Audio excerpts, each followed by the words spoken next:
Media. Today we are talking about how coastal Karnataka was saffronized.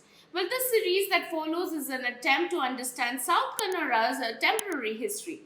iScope Media had gathered over a space of several months during which we conducted dozens of interviews, reviewed political and historical literature. Now here we have the religion and accordingly the percentage of language. Now Hindu is 68.99%. Muslims are 17.40%, Christians are 13.15%, Sikhs are 0.08%, meanwhile Buddhists are 0.05%, Jain are 0.21%, others are 0%, and if we are taking the non-stated one, they are 0.12%. Now if we talk about how coastal Karnataka was saffronized, well, for more than 3 decades now, South Kanara has gained a reputation as a Sangh Parivar's laboratory. People unfamiliar with coastal Karnataka believe it is responsible for the growth of radical right-wing organizations like Hindu Yuva Sene, Bajrang and Ram Sena, which propagate a form of divisive, hate-fueled politics using love jihad and gauraksha as instruments of coercion. Now, these people are wrong, and there is a simplistic view of the multi-layered culture whose temporary history, especially one that saw a dramatic transformation beginning the 1980s, has never been formally recorded. Well, to understand this stereotyping, it is important to trace the beginnings of Hindu nationalism in South Kanara. The story opens in 1800s when the future vanguards of the Hindutva in the region, the Saraswat Brahmins, organized themselves as a group that for the first time in the history of the coast carried the word Hindu as its label. This mobilization did not seek the othering of region's Muslims as it does today. Instead, it was a response to a basal mission, which the Brahmins saw as an India's conversionary force in South Kanara. It is also pertinent to contrast the region's indigenous practices with cultural ideas introduced to the coast by various political forces following independence. Now, if we must focus on a stretch of coastline from Kasaragod in Kerala to Kandapur, 90 km to the north of Mangaluru, South Kanara is a thicket of religions, oral traditions and cultural practices. Of the 5 languages that are common here are Tulu, Beri, Konkani, Kannada and Koraga. 3 are mostly unheard of outside the state. For the rest of the country, religion in this part of the India mostly means the powerful mathas of Udupi or the Manjunatha temple at Dharmasthala. But very few people who speak of the coast pay importance to homegrown practices like Deva worship, which is also referred to as Buddha Ardhana, the deification of ancestors, which is vital to 3/4 of its population. Well, even fewer people have understood that it is crucial to study these traditions to determine the role played by hardline Hindutva here. This tug of 2 cultures, one indigenous and the other imported, is central to the making of the region's identity and constitutes the spine of the series. Well, the stories that give South Kannada's society its structure, being with the oral narratives or the pandanas, they speak of Tulu society's feudal practices, caste-driven hierarchies, and the importance of agriculture to the region. This last aspect of Pandana tradition tells us why and how Hindutva entered this region after independence. Raita Sanghas, which is the farmer organizations, held collaborate agitations seeking land for the tenant. It led to which broke the traditional landholding patterns to the extent that smaller landlords emerged. The Karnataka Land Reforms Amendment Act of 1974, this brought in money, strengthening smaller communities, although opportunities in the area remained marginal, causing a flow of migrants to Mumbai and the UAE. Well, the agrarian nature of the region was crippled.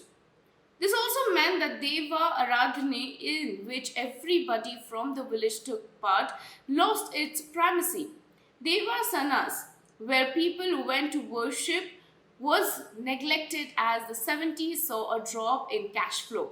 The practice of Deva Aradhana was itself dismissed as barbaric and regressive. Well, a vacuum was created in the region. No clear political direction was evident, which resulted in a crippling identity crisis. During this period, a national program of rebuilding the Ram Mandir in Ayodhya, spearheaded by the Vishwa Hindu Parishad, turned into a dominant movement with the Bharatiya Janata Party lending its political weight to it. While most of the South Indian states remained unaffected by the politics of the Hindi belt, the VHP tramped into Karnataka on the ground led by another Hindu nationalist outfit, the Rashtriya Swamsevak Sangh. The 80s witnessed these new forces disrupting non-Brahmin sects in the coastal Karnataka. One of the most successful methods employed was to capture spaces common to non-Brahmins like Devasanas and youth clubs. Well, narratives, traditions were the next target. This was a far earlier task, considering much of the region's history was transmitted orally, a custom that stood a little chance against the printed word. Meanwhile, consolidation of caste within the region provided sinew to this movement.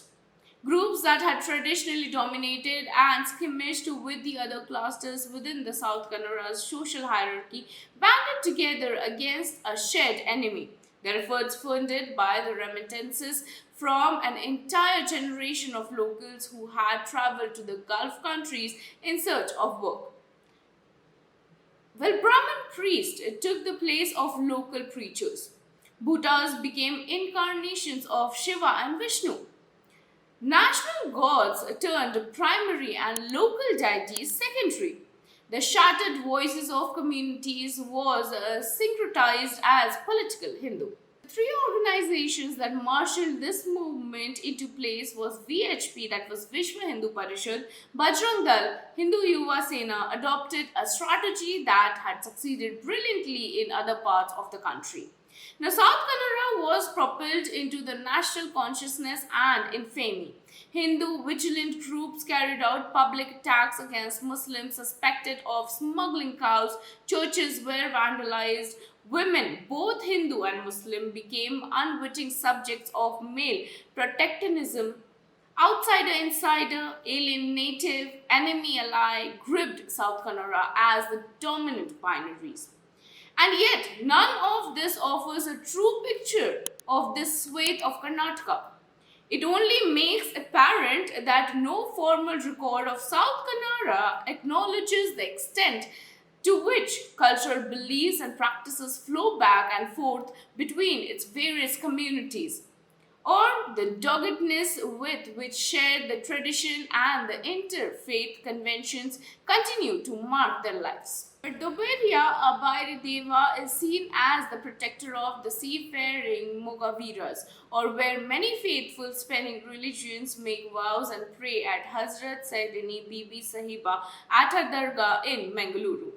Well, this series recalls the region's stubborn refusal to jettison its past and political Hindutva's obstinate determination to erase coastal Karnataka's primary identity. It only follows that to tell the story of one without accounting for other would do a disservice to both.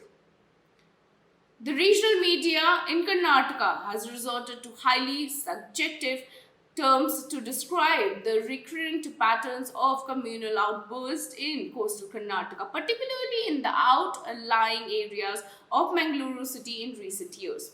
While such an analogy may not capture the everyday social dynamics of coastal Karnataka, the term does indicate an emerging social sensibility in the region where wanton and brutal killing of the ideological adversary is increasingly seen as normal and displayed as a public spectacle to reinforce community boundaries.